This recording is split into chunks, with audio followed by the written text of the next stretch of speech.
നോമ്പ് പിടിക്കാൻ തുടങ്ങിയിട്ട് ദിവസങ്ങളായി.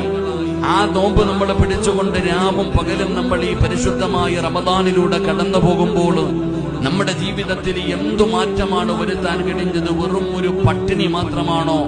അതല്ലെങ്കിൽ ഈ പട്ടിണി കൊണ്ട് പ്രയോജനമുണ്ടോ? നാളെ അള്ളാഹുവിന്റെ മുമ്പിലേക്ക് കടന്നു ചെല്ലുമ്പോൾ ഈ നോമ്പ് അള്ളാഹു നമ്മുടെ മുഖത്തേക്ക് തന്നെ വലിച്ചെറിയുമോ? അതോ ഈ റമദാൻ മാസത്തിന്റെ കരം പിടിച്ചുകൊണ്ട് അള്ളാഹുവിന്റെ അനുഗ്രഹങ്ങൾ കൊണ്ട് നിറച്ച ആ സ്വർഗത്തിലേക്ക് കടന്നു പോകാൻ നമ്മൾക്ക് കഴിയുമോ എന്ന് ഞാനും നിങ്ങളും സ്വന്തമായിട്ട് വിലയിരുത്തേണ്ട സമയമാണ്.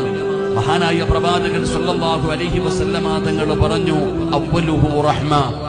ആ റമദാനിന്റെ ആദ്യത്തെ 10 ദിവസം അല്ലാഹു നമുക്ക് നൽകിയിരിക്കുന്നത് സ്വർഗം ചോദിക്കാനല്ല, നരകമോചനം ചോദിക്കാനല്ല, എന്റെ പ്രിയപ്പെട്ടവരെ നല്ല മരണം ചോദിക്കാനല്ല. ഈ റമദാനിന്റെ ആദ്യത്തെ 10 ദിവസം നീ അല്ലാഹുവിനോട് ചോദിക്കേണ്ടത്, പടച്ചവനെ നീ എനിക്ക് റഹ്മത്ത് താ, അല്ലാ നീ എനിക്ക് റഹ്മത്ത് താ, പടച്ചവനെ നീ എന്നോട് കരുണ കാണിക്കണം, നീ എനിക്ക് റഹ്മത്ത് തരണം, നിന്റെ കാരുണ്യമാണ് എനിക്ക് വേണ്ടത്, നിന്റെ കരുണയാണ് എനിക്ക് വേണ്ടത് എന്ന് ദുആ ചെയ്യാൻ അല്ലാഹു 10 ദിവസം എനിക്കും നിങ്ങൾക്കും നൽകിയിട്ട് ആ 10 ദിവസങ്ങൾ നമ്മളിൽ നിന്ന് കഴിഞ്ഞു പോകുമ്പോൾ ഞാനും നിങ്ങളും ഒന്ന് മനസ്സിലാക്കേണ്ടത്, അല്ലാഹുവിന്റെ കരുണ നമുക്ക് ലഭിച്ചിട്ടുണ്ടോ?